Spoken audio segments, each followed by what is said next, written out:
നമസ്കാരം, ഇൻസൈഡിലേക്ക് സ്വാഗതം.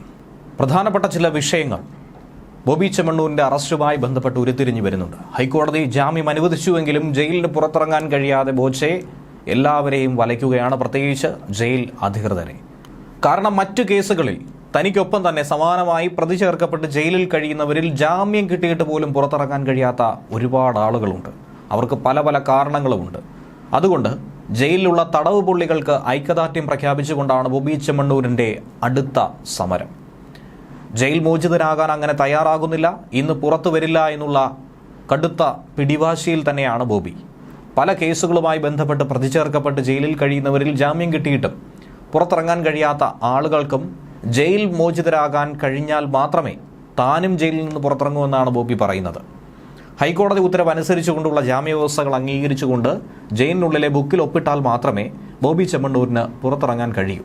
ആ ബുക്കിൽ ഒപ്പിടാൻ ഒരു കാരണവശാലും സമ്മതിക്കില്ല എന്നുള്ള കടും വാശിയിലാണ് ബോബി.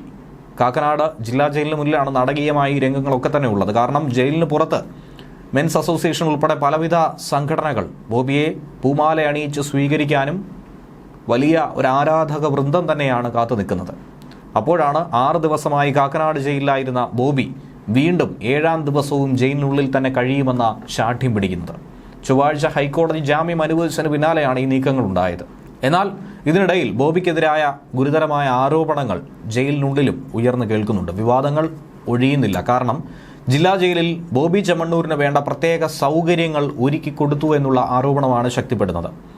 സന്ദർശക പട്ടികയിൽ പോലും പേര് രേഖപ്പെടുത്താതെ അടുപ്പക്കാരെ ജയിലിനകത്തേക്ക് കടത്തിവിട്ടെന്നാണ് ഇപ്പോൾ ആക്ഷേപം ഉയരുന്നത്. അതും ഒരു ഉന്നത ഉദ്യോഗസ്ഥൻ. സൂപ്രണ്ടിന്റെ മുറിയിൽ വെച്ചാണ് ഇവർ ബോബിയെ കണ്ടതായി സൂചന ലഭിക്കുന്നത്. ബോബി ചെമ്മണ്ണൂരിന്റെ അടുപ്പക്കാർ ഉന്നത ഉദ്യോഗസ്ഥനൊപ്പം ജില്ലാ ജയിലിലെത്തി സന്ദർശക പട്ടികയിൽ പേര് ചേർക്കാതെ സൂപ്രണ്ടിന്റെ മുറിയിലിരുന്ന് സംസാരിച്ചു എന്നുള്ളതാണ് ആക്ഷേപം. ബോബി ചെമ്മണ്ണൂരിന് വേണ്ട വിധത്തിലുള്ള എല്ലാ VIP സൗകര്യങ്ങൾ ഒരുക്കാൻ വേണ്ടി മാത്രം ഈ ഉദ്യോഗസ്ഥൻ അവിടെ നേരിട്ടെത്തിയെന്നും കരുതുന്നു. ബോബി എത്തിയപ്പോൾ കയ്യിൽ പണമൊന്നും തന്നെ ഇല്ലായിരുന്നു. ജയിൽ ചട്ടം മറികടന്നുകൊണ്ട് ബോബിക്ക് ഫോൺ ചെയ്യാനായി 200 രൂപയാണ് നേരിട്ട് നൽകിയത്.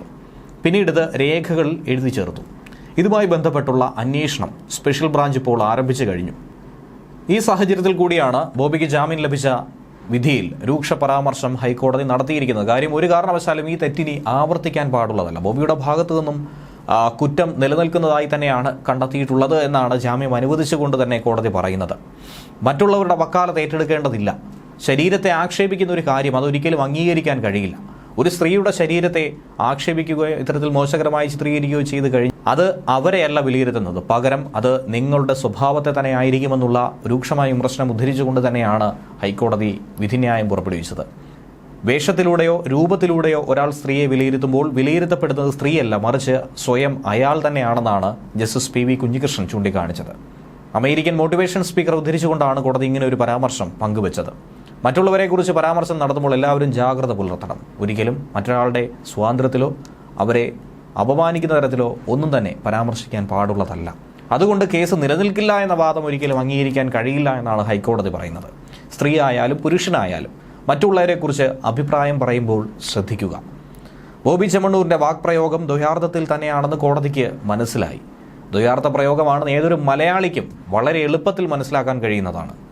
അതുകൊണ്ട് ഇനി ഒരു കാരണവശാലും ഇങ്ങനെയുള്ള കാര്യങ്ങൾ ആവർത്തിക്കരുതെന്നും കോടതി താക്കീത് നൽകി.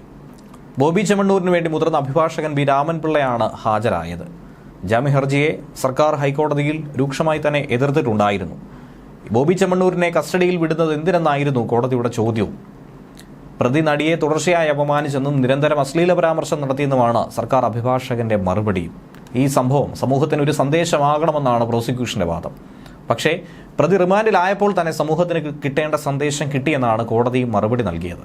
ആർക്കെതിരെ എന്തും സമൂഹമാധ്യമങ്ങളിൽ എഴുതാമെന്ന അവസ്ഥയായെന്നും പ്രോസിക്യൂഷൻ തന്നെ പറയുന്നു. നേരത്തെ ഹൈക്കോടതിയിൽ ജാമ്യാപേക്ഷ നൽകിയെങ്കിലും ബോബിയുടെ ഹർജി അടിയന്തരമായി പരിഗണിക്കാനാകില്ല എന്നാണ് കോടതി നിലപാടെടുത്തത്. പിന്നീട് ജാമ്യ ഹർജി പരിഗണിക്കുന്നത് ചൊവ്വാഴ്ച ദിവസത്തേക്ക് മാറ്റിവെക്കുകയുമായിരുന്നു. ന്യൂസ് ഡെസ്ക് മലയാളി വാർത്ത ഇൻസൈഡ്.